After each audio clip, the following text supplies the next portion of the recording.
Tantor Audio, a division of Recorded Books, presents Elder by S.G. Prince, narrated by Daniel Thomas May. 1. This was a bad idea. Venick adjusted his hood and tried to ignore the roil in his gut, the dread and irritation and hell. Evolve's streets were crowded, elves packed shoulder to shoulder. Barely enough room to breathe.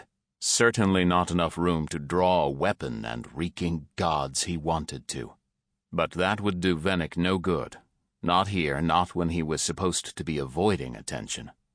His hood felt like a meager defense against this crowd of hundreds. All it would take was one elf getting curious, one elf looking too closely. If any of these elves discovered a human in their midst, not to mention this human, there would be trouble. And then he really would have to draw his weapon. Not much good it'll do you. There was a time when Venick could have fought his way out of Evolve alive. He'd done it once already, but that was before the southern elves had succeeded in overthrowing the Queen and occupying this city. Venick caught glimpses of those elves, tall, cloaked, shadowed, in the windows above, the alleys, even out here in the open. It didn't matter that Venick could have escaped Evolve before. If the Southerners noticed him now, he didn't stand a chance. So don't be noticed. Right.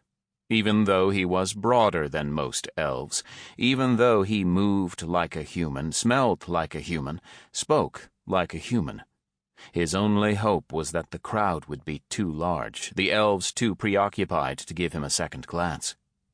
Which they were. The city of Evolve was a layered maze. Its streets and buildings had been carved into the side of a mountain, and most walkways were tight and winding.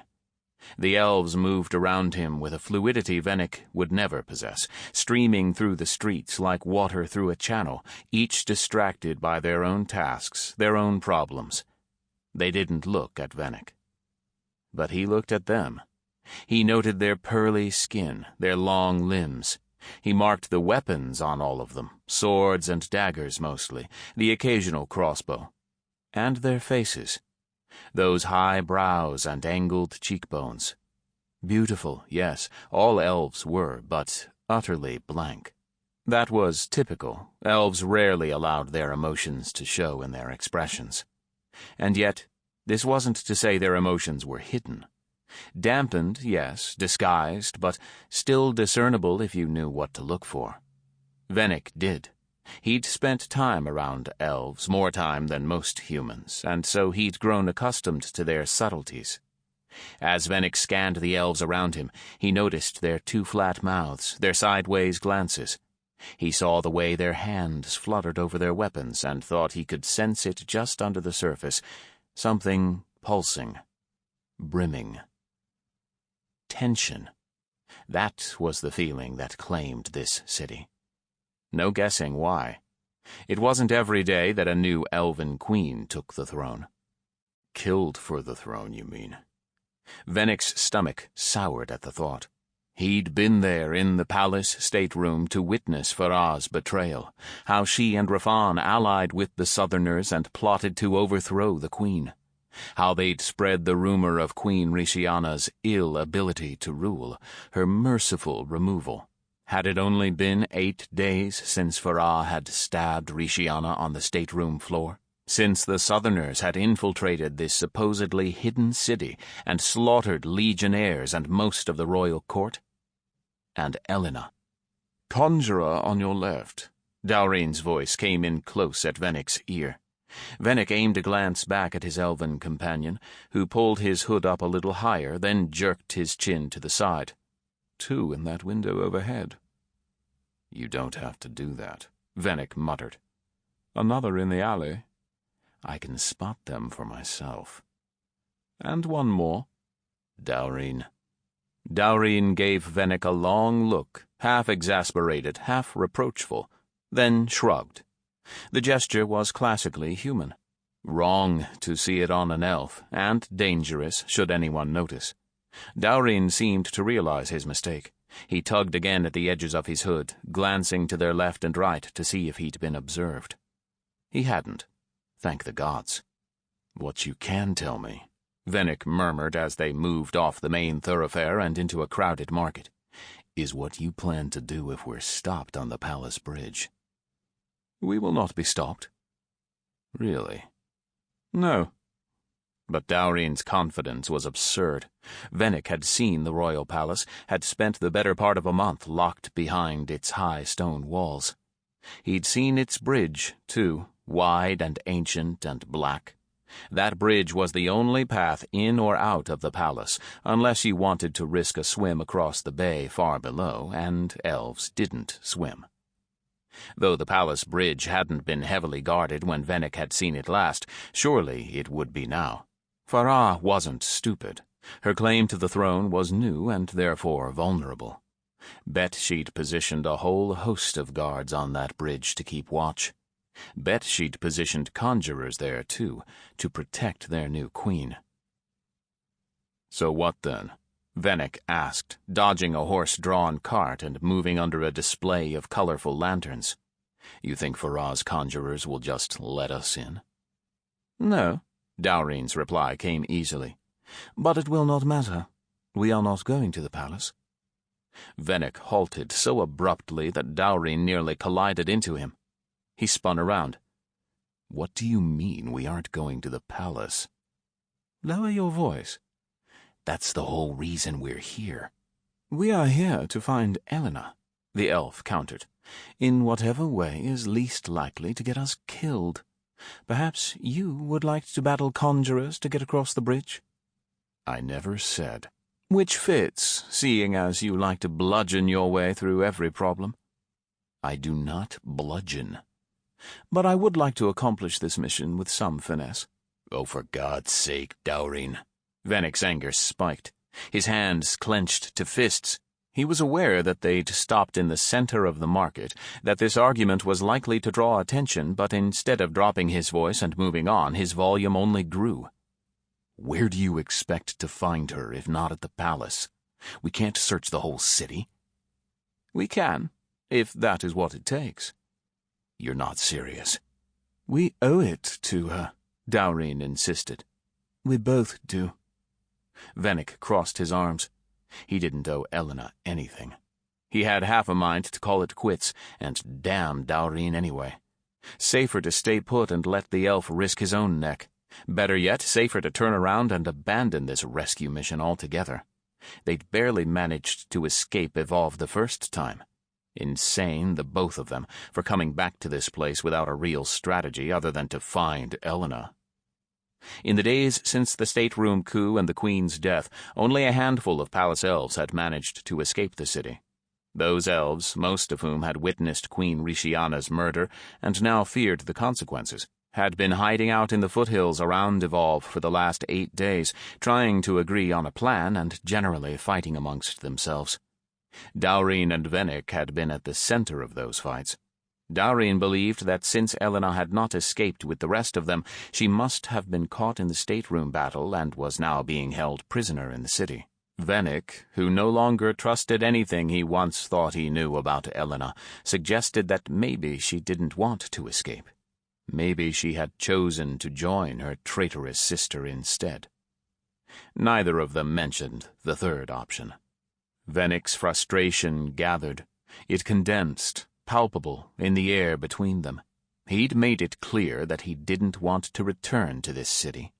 Had spent the last handful of nights trying to convince Daurin out of it, convince him that they had better things to worry about. The Southerners had succeeded in overthrowing Queen Rishiana and conquering Evolve. According to the rumors, those Southerners, under Farah's command and with the support of her soldiers, were swiftly spreading their power, taking the elf lands into their control one city at a time. And they wouldn't stop there. Once they had conquered the north, they would continue west, bringing war to the mainlands, Venick's home. If the northern resistance stood a chance, they needed to rally their allies, and they needed to do it quickly. But instead, here they were, risking their necks to chase a traitor. You don't know that she is. Venick drew his eyes skyward.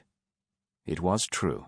He couldn't be sure Ellina had betrayed them, and if he was being honest with himself, maybe he would admit that betrayal didn't make sense.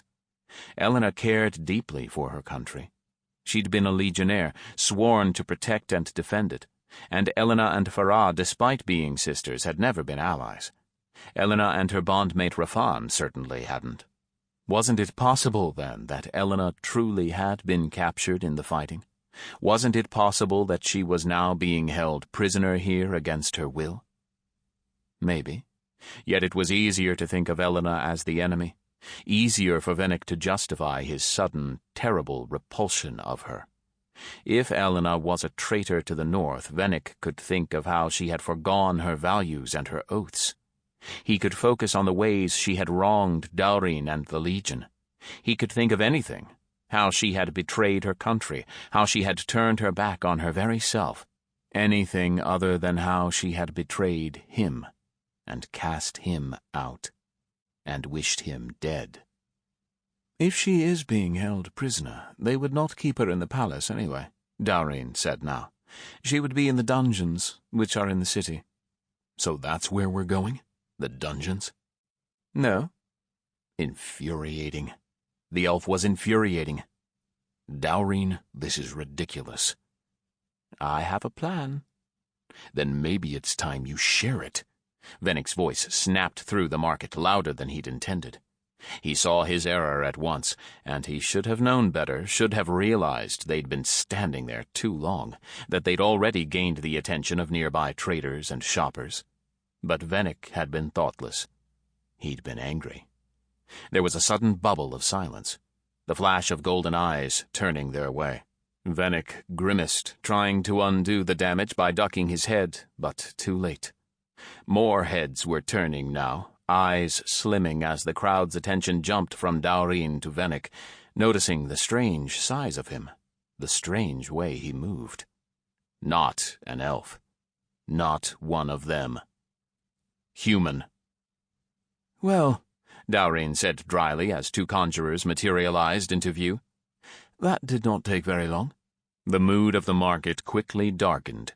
The citizens backed away from Venick and Daurine as the conjurers approached, the anonymity of the crowd shedding off them like water. More than ample room now to draw a weapon, with space enough to swing it. Just like you wanted. Huh. Teach him to be careful what he wished for. Venick moved to Daurine's side. His hand went to the green glass sword at his hip, readying for the draw, and never mind that they were woefully outmatched. Venick had battled conjurers before. He'd seen the way they used their power to bend the world around them, the tricks they employed to gain the upper hand. Unnatural tricks, like shadow-weaving and storm-summoning and blindness. Hell, if one of the approaching conjurers decided to blind Venick now, his sword wouldn't do a damn thing. So, to Daurine, think of a way to finesse us out of this, will you? Oh, you are a funny one. Venick scanned the elves around them, the narrow streets, colorful merchant stalls on every side. Outnumbered, well and truly, with no easy escape. It wasn't a joke. No? Then listen. We use a diversion. A diversion. There is a brazier behind you. Venick glanced. It was a bowl of fire contained within a metal grate, the kind merchants used to illuminate their wares and ward off the worst of the mountain chill. Venick could have laughed. Knocking it over would buy them a few seconds at best. It would backfire at worst. He imagined the city up in flames. That's your plan? On my count. Gods, it really is. 1. Venick shifted onto the balls of his feet. There were bodies on all sides, a bustling market gone still. Any of these elves could draw their weapons, but aside from the two conjurers quickly closing in, none of the citizens made any move to attack. 2. Venick wondered how many of these northern elves knew the truth about Farah's rise to power. How many opposed her new regime? Farah had built an army of southern soldiers and conjurers, then used a loophole in Evolve's protective magic to march that army into this city. Her execution had been swift, fierce. Perfect. Venick could admit that it was perfect, could admit, too, that its perfection worried him. He wasn't even sure that humans who were bred for war could have pulled off such a takeover. 3! The conjurers descended at the same time Venick kicked over the brazier, sending sparks and coals flying. And then he and Dowreen were off, bolting blindly through the market and back into the winding city streets. For one wild moment Venick thought it had worked, that their diversion had been enough to shake their pursuers. He thought. Please. That they'd gotten lucky, that they might actually make it out of this alive. You won't. No, they wouldn't, because a moment later Venick heard the distinct sounds of cloaks flapping in the wind behind them, the flap, flap, flap of leather-soled boots on the road. He risked a glance back and saw them then, two black-haired elves quickly gaining ground. Venick put on a burst of speed. He followed Dowreen closely as the elf took a hard right, then another. Narrow streets gave way to even narrower alleys, sunless paths that looped up and around and back on themselves. Venick quickly lost track of their location. High, he thought, and then lost, because he could no longer tell where they were headed. No landmarks, no clear view of the city, just tall buildings set into the rock and a network of back alleys and two conjurers following close behind. Until they weren't. Suddenly, inexplicably, the sounds of their pursuers vanished. Venick threw another look behind him to discover the street was empty. The conjurers had disappeared. Venick skidded to a halt. A trick. A trap. It had to be. He drew his sword.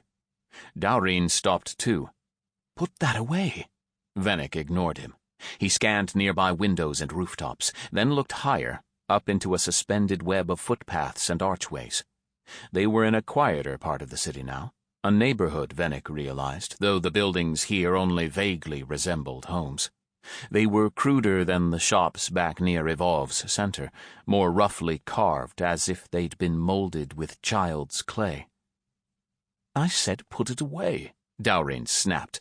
Do you want the whole street to see you? The conjurers. We lost them. But that didn't make sense. Those elves had been right on their heels. Venick turned to tell Dowreen so, but paused when he realized Dowreen had moved into the doorway of one of the houses. The elf pushed inside without knocking. What? You asked where we were going, Dowreen said. He gestured into the home's dark entryway. Well, you have your answer. We are here. 2. Venick's attention wasn't where it should have been. It was back with the conjurers in the street. It was listening to the sound of their cloaks in the wind, the light patter of their feet on loose gravel. There one instant and then just gone. Like they'd given up the chase. Like their robes had turned to wings and borne them away. Venick's mind was absorbed by the puzzle of this. It was consumed, trapped between the why and how of it, which was why, when Dowreen led him into the mysterious house and pulled the door closed behind them, Venick didn't notice the elf inside or the dagger in that elf's hand. At least, not until that dagger was set to Venick's neck. Venick froze. His eyes dropped to the blade, then slid up the arm of the elf who held it. Fine white hairs, corded muscle, blue veins. Fingers easy on the dagger's hilt, the wrist tilted just so, like this stranger knew exactly how to hold a weapon, and where to stick it. He's an elf, Venick. What did you expect? Hell. An ally? A peaceable citizen? A little mercy from the gods, maybe, just this once? Traegar? Dowreen's voice came from Venick's left, coolly and without any urgency. Put the weapon down.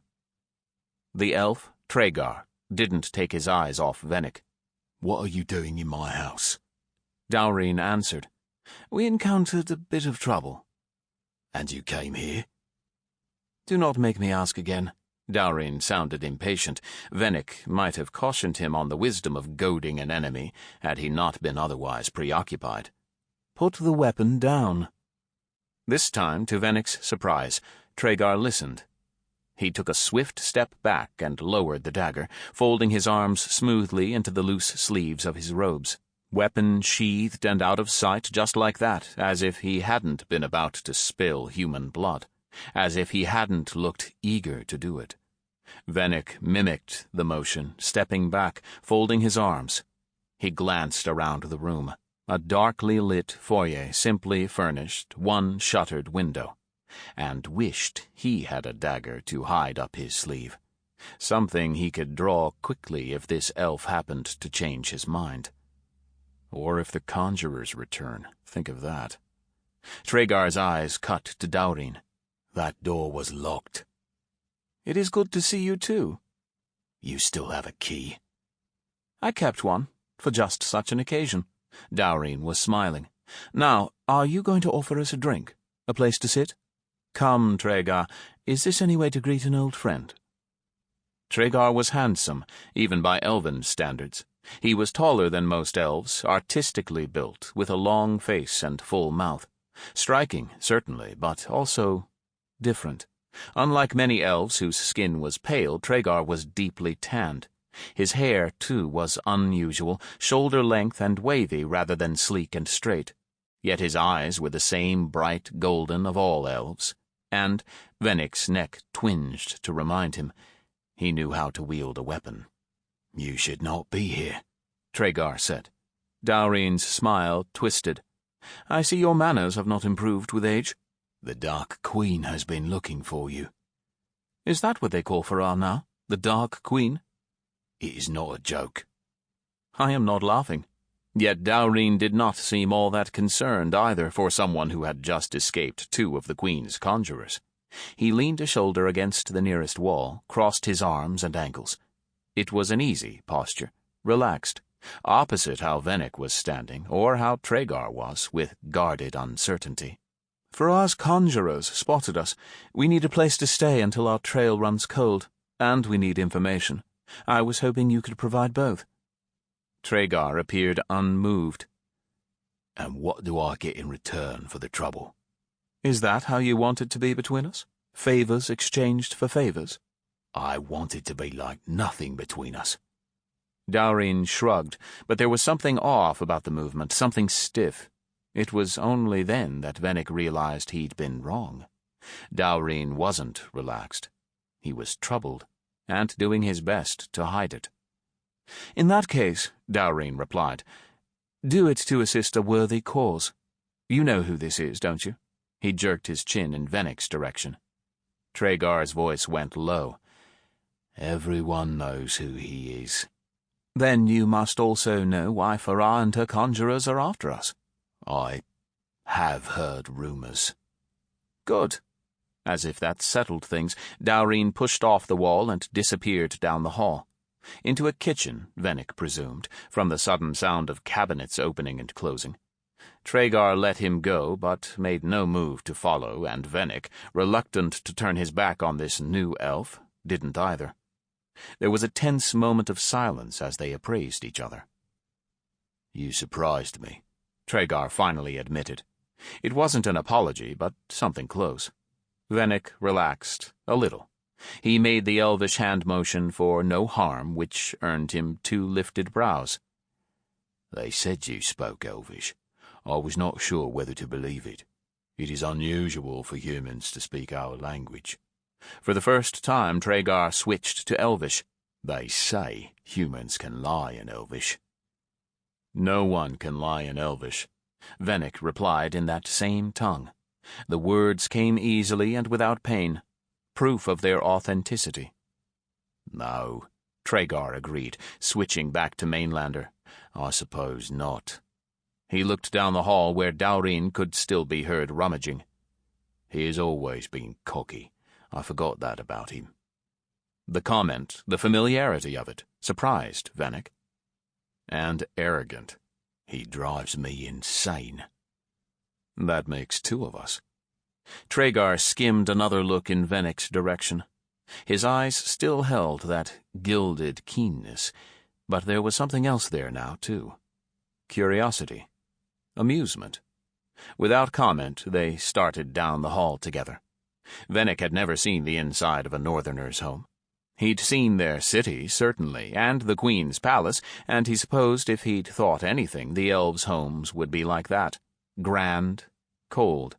But Traegar's home was neither grand nor cold. The shallow hallway gave way to a low-ceiling kitchen that reminded Venick vividly of Irek.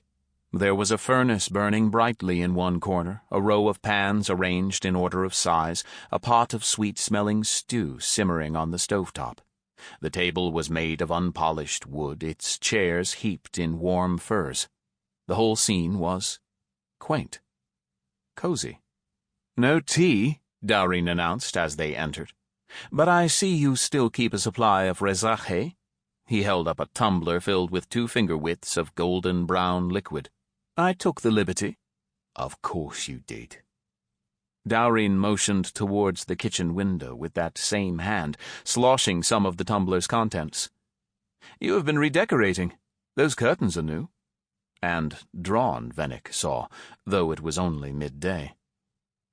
"A precaution," Traegar replied. "Against the sun?" "Against the southerners." Traegar sank into a seat at the table. He didn't slouch as a human might, didn't lean back in his chair. His movements were poised, precise. Still, he looked tired. "It has been madness. Southern elves here, in Evolve. Our city has protected us from outsiders for 1,000 years, but now—" He trailed off. Dowrine moved to claim the chair opposite him, Venick opting to lean against the wall. Traegar continued. "Did you know that Farah has ordered us to open our homes to her army? We are meant to house and clothe and feed them. The barracks simply cannot supply them all, but the southerners are barbarians." Venick thought he understood. Unlike northern elves, southerners were a wild breed, brutal and prone to violence. Before Farah united them under the red and black flag, they'd been living in isolated clans in the southern forests. No leader, no real rule of law. They'd been unruly before, and they would be now, no matter how their station had changed. Perhaps they would be worse now, given the fact that they were armed, with the Queen on their side. Some of Dowrine's false cheer leaked away. "Have they been violent?" "Only when they are not getting what they want." "Have they hurt you?" Traegar did not immediately answer that. In the way of someone who'd done it many times before, the elf angled his gaze to peer out the kitchen window, then blinked as if remembering that view was now blocked. He shook his head. "No, they have not hurt me, but things here are not as they once were. The city is not safe, not with southerners prowling every street corner, hunting Farah's opposers and looking for fights." Traegar pointed his gaze at Venick, clear-eyed and solemn. "You tried to warn us." Hell yes, he'd tried. Venick had been the first one to discover the southern army and had raced here to alert the northerners. But they hadn't believed him. Little good it did. "We were fools," Traegar said bluntly. "And now Queen Rishiana is dead." "Murdered," Dowrine corrected, "by her own daughter." "So those rumors are true too. I cannot say I'm surprised. Farah marched an army of southern soldiers into this city. We all know what she really is. What I want to know now is why you are here." Dowrine studied the glass in his hand. For all his earlier bravado, he seemed suddenly hesitant. "We came for Ellina." "The princess?" Dowrine glanced up. "Is she alive?" "Oh, she lives." Venick sank back against the wall. The news dropped deep. He'd never truly allowed himself to consider this possibility, to think that Ellina might be dead. Now that he knew she wasn't, he felt odd, strangely light-headed. "Just to say it, Venick. Relieved." Dowrine looked relieved too. He deflated, thumping back in his chair. His eyes crossed the room, and Venick read the thoughts behind them. "I told you. See? She is here. She needs us." Dowrine asked, "Where are they holding her?" Tragar gave Dowreen a strange look. Holding her? As a prisoner? Is she in the dungeons, or in the palace? Neither. Sample complete. Ready to continue?